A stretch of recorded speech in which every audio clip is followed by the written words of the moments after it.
నీ ఏడాది పాలనలో రైతు బంధు ఆడించినావు. యాసంగి మన వానకాలంకి అయితే రైతు బంధు ఇయ్యలే. రైతులు వడ్డీ వ్యాపారుల దగ్గర తెచ్చుకున్నారు. 2 రూపాయలు 3 రూపాయల మిత్తికి అప్పు తెచ్చుకోవాల్సిన పరిస్థితి వచ్చింది రైతులకు. ఇప్పుడు యాసంగి పంటకు కూడా ఆల్రెడీ నేను ఇందాక రాగా చూసిన నాట్లు పడుతున్నాయి, నార్మల్ కనబడుతున్నాయి. కొన్ని చోట్ల అయితే నాట్లు కూడా పడుతున్నాయి. మరి ఇంకెప్పుడు ఇస్తావు యాసంగికి? యాసంగి రైతు బంధు ఎప్పుడు ఇస్తావో స్పష్టంగా చెప్పాలి. నిన్న బీఆర్ఎస్ పార్టీ తరఫున చెప్పినాం, ఎప్పటిలాగా అందరికీ రైతు బంధు ఇవ్వాలి. నువ్వు ఆ రోజు మేనిఫెస్టోలో నేను కొందరికే ఇస్తా, కటింగ్ పెట్టా అని చెప్పలే కదా నువ్వు.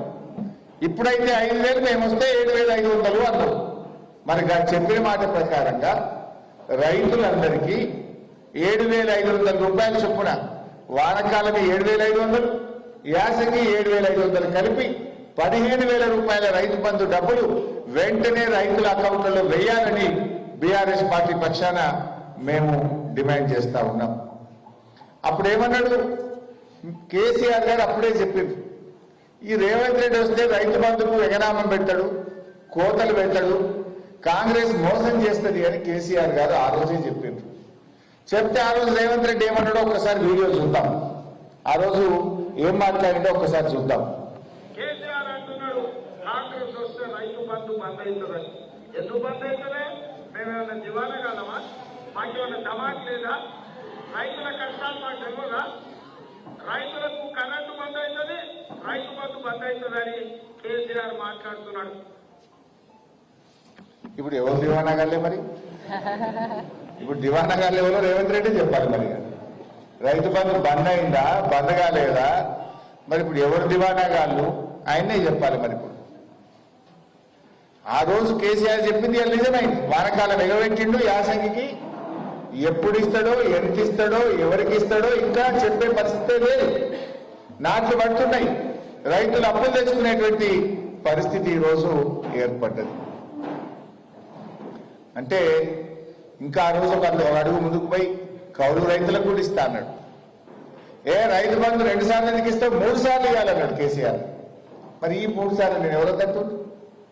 3 పంటలు పండించే రైతులు కూడా ఉన్నారు. ఈ 3 సార్లు మరి ఆ రోజేమో కేసీఆర్ 2 సార్లు ఇస్తుండు, 3 సార్లు రైతు బంధు ఇవ్వాలన్నాడు. ఇప్పుడు ఒకసారి ఎగబెట్టిన వాళ్ళు కౌలు రైతులకు కూడా ఇస్తా అన్నాడు.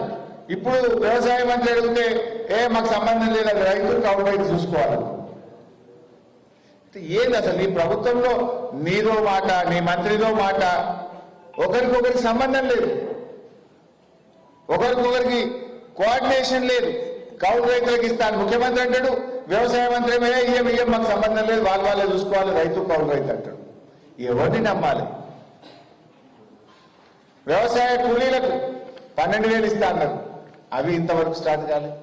బడ్జెట్లో పెట్టిండ్రు, ఇంతవరకు వ్యవసాయ కూలీలకు ఇయ్యలే. ఇప్పుడు దాంట్లో కోతలు పెడుతున్నారు. వ్యవసాయ కూలీలు అంటే ఎవరట? ఎవరైతే పొలంలో నాట్లకు వస్తారో, కూలికి వస్తారో వాళ్ళందరూ వ్యవసాయ కూలీలే కదా. అట్లా కాదట, నీకు గుంట భూమి ఉన్నా నీకు ఇయ్యాడట. నువ్వు ఉపాధి హామీ పనికి పోతేనే ఇస్తాడట. దాంట్లో అన్ని కూలీలు కోతలు పెట్టే పని చేస్తున్నాడు. 5 గుంటలో గుంట భూమి, 2 గంటల భూమి ఉంటే ఆయన భూమి ఉన్నట్ట? ఆ భూమితో ఆయన పంట వంటది బాగుపడతాడా? ఎకరంలో భూమి ఉన్న వాళ్ళందరినీ కూడా వ్యవసాయ కూలీలుగానే గుర్తించాలని బీఆర్ఎస్ పార్టీ డిమాండ్ చేస్తుంది. కొంతమందికి అర్ధెకరమో పావెకరమో ఉంటుంది, కానీ రాళ్ళు, రప్పలు, గుట్టలు పంట పంటది. అట్లా 2 ఎకరాలు ఉన్న పంట పంటది. మరి వాళ్ళని కూడా నువ్వు ఇలా రైతుల కింద వేసి వాళ్ళకి ఎగబెడతావా?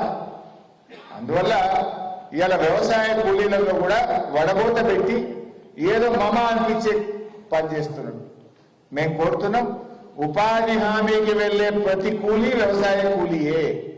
ఉపాధి హామీ వెళ్తున్న వారందరికీ కూడా వడబోతలు లేకుండా, కోతలు లేకుండా వ్యవసాయ కూలీలకు ఏడాదికి ఇస్తామన్న డబ్బులు తప్పకుండా ఇవ్వాలని బీఆర్ఎస్ పార్టీ డిమాండ్ చేస్తుంది.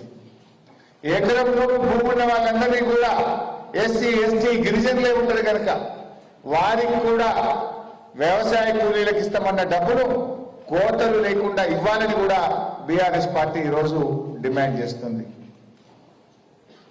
ముఖ్యంగా రైతు బంధు ఎలాంటి కోతలు లేకుండా వ్యవసాయ ఉత్పత్తులు పెరగాలి, వ్యవసాయ రంగం బాగుపడాలి, స్వయం సమృద్ధిని సాధించాలని కేసీఆర్ గారు